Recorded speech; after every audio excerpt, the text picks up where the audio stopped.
Hello friends, இன்னைக்கு டே 132 of my internship black. இன்னைக்கு எப்பயும் போல காலையில நம்ம டியூட்டிக்கு போயிடுச்சு ஃப்ரெண்ட்ஸ். இன்னைக்கு காலையில சாப்பிட்றதுக்கு வந்து தோசையும் கடலைக்கறியும் வச்சிருந்தாங்க. இன்னைக்கு மதியம் சாப்பிட்றதுக்கு வந்து ரைஸ் சாம்பார் வச்சிருந்தாங்க. அப்படியே சாப்பிட்டு முடிச்சுட்டு நம்ம வந்து டியூட்டிக்கு வந்து போயிட்டோம் ஃப்ரெண்ட்ஸ்.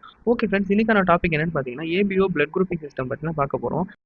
நம்ம பிளட்ல வந்து ஆன்டிஜனும் ஆன்டிபாடியும் வந்து பிரசன்ட் ஆயிருக்கும். அதாவது நம்ம பிளட் ஒருத்தவங்களோட பிளட்ல வந்து ஏ ஆன்டிஜன் வந்து பிரசன்ட் ஆயிருச்சுன்னா அவங்க வந்து ஏ குரூப். அவங்களுக்கு வந்து சிரம்ல வந்து பீட்டா ஆன்டிபாடி வந்து பிரசன்ட் ஆயிருக்கும். இதே பி குரூப் வந்து எப்படி இருக்கும் பார்த்தீங்கன்னா ஆன்டிஜன் வந்து பியா இருக்கும்.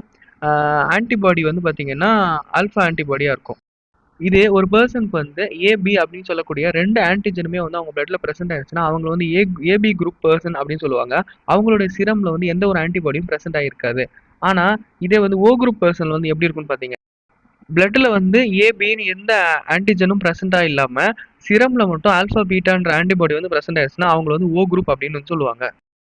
இப்படிதான் வந்து நம்ம ஹியூமன் பீயிங்ஸ்ல வந்து பிளட் குரூப்பிங் வந்து பண்ணுவாங்க. ஓகே ஃப்ரெண்ட்ஸ், இந்த வீடியோ உங்களுக்கு பிடிச்சிருந்தா உங்க ஃப்ரெண்ட்ஸ் ஷேர் பண்ணுங்க. பாய்.